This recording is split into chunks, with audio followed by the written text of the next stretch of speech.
Okay, they need to be able to voice that. Otherwise, most of our party that night was people telling us about wonderful stories and horrible stories. One of the things I did in the training is I told everybody the average dollars that we get is $2.20 a head in your precinct.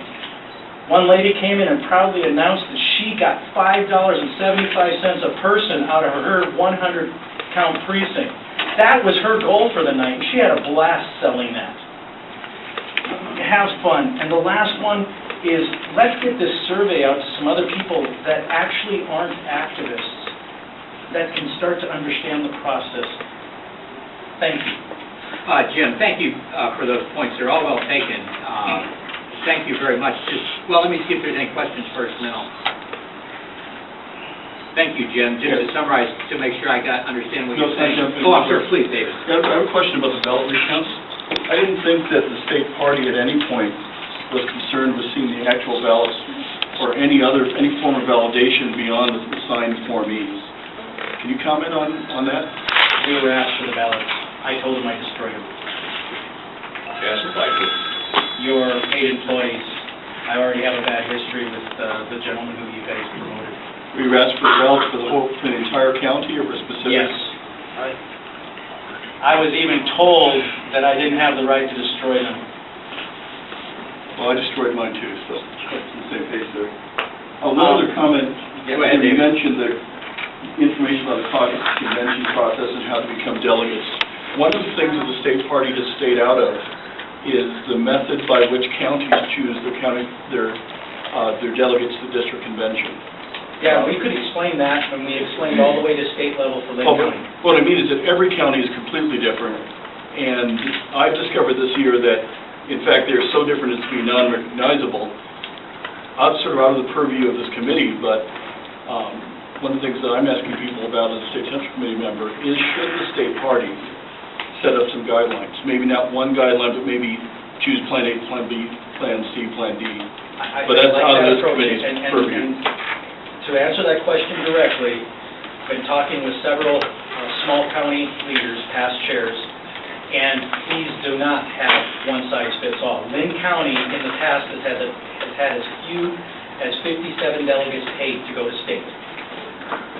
Well, right now, the best thing we got going for us at Lynn County in the last two cycles, both the gubernatorial one and this year, we told everybody the first 150 that sign up are delegates. Anybody that signs up and pays after that ain't a delegate. And I tell you what, we're full. Yeah, I was there, I remember. And it sounds silly, but I believe we wouldn't be full if we didn't make it pay and play. Jim, thank you for your comments. One more thing on yes, the other organization, I wanted to keep it separate from all the other stuff. We had a total of 6 organizations that had their own training side by side. Most of them, for example, the Romney training was very good. They made it very clear that they were training their people to go in for the convention. But there were several other presidential candidates, and there was 2 PAC organizations, and forgive me, you guys will know the name better, the one out of Dubuque, that presented themselves, and the Central Committee endorsed, hey, go to this training, and it turned out to be training for a plank, not for leadership training. So the training sessions need to be lightened up, and they need to be acknowledged with better communication together. Thank you very much for your comments. I've taken notes, and if you have written comments or a PowerPoint that you could submit to Kathy, we'd love to have that. Are there further comments? Yes, sir. Bernie Hayes, Cedar Rapids. Yes, Bernie. Good evening. Welcome. Thanks for coming. Just want to throw in some comments in regard to keeping it simple and yet being accurate. I think if we look at the process, whether it's the Ames straw poll or whether it's the caucus mechanism, I think we want to have a reputation in Iowa of being high integrity, high fidelity, and accurate. If we do anything else than that, given the time, the energy that all these candidates put in, and the money they put into it, it's just a loosey-goosey thing. Why run? Why even bother? Right. I mean, so there has to be that, I think, significant balance. That it's got to be accurate. We've got to have confidence in the outcome, rather than just simply say, well, it doesn't really count. I think it counts. It counts. I think. Bernie, thank you very much for those comments. Are there further comments? Are there any further comments? Thank you all very much for those remarks. Those are most helpful. We'll move on with our agenda. You wanted to say something? Yeah, we should get over to it.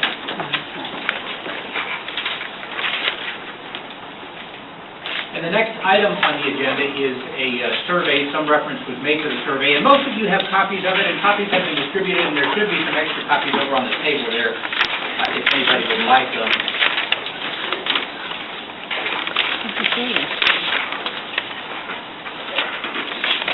But we did an online survey, and I just wanted to briefly let you know the results. And one of the things that I found most interesting was, and Mary, our co-chair, Mary, a good percentage of the people, the 669 people that responded to our survey, better than 200 of them, 1 in 3, also gave us comments. And each one of those comments are being reviewed and looked at to see whether there are some ideas there that we can go ahead and incorporate. So we asked 5 questions, and the first question was, what is your overall view of the 2012 Iowa caucuses? 71% of the respondents said good or excellent. You break it down, that's 50% good, 20.8% excellent. You can see that on your survey. Question number 2, how would you rate the release by the Republican Party of Iowa of caucus vote results to the media and public? We fell down on that one. 68% rated that as fair or poor. Much of this verifies what we already knew, but it's interesting to get the have this data. Question number 3, how would you rate the accuracy of the presidential vote tabulation process used at your caucus?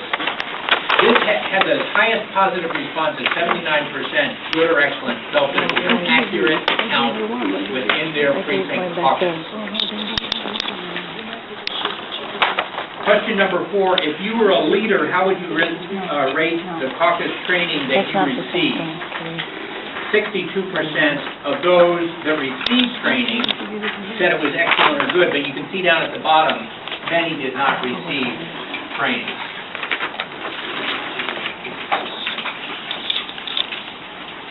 And so those are the survey results. This is part of the data gathering process, just as this meeting is part of the information gathering process, and our meeting in Des Moines was part of the process, and the work of the subcommittee. This is part of the efforts of your committee to receive the very best information that we can. At this point, Mary has a few comments. Mary had the job of going through the 200 comments that people submitted, and she can just give us some of the highlights. Mary? So one page that you have is this overview of comments. That's basically the 5 questions for us. People have the opportunity to provide comments. You can see under each question, like under question number 1, 157 people provided comments. Under question number 2, 250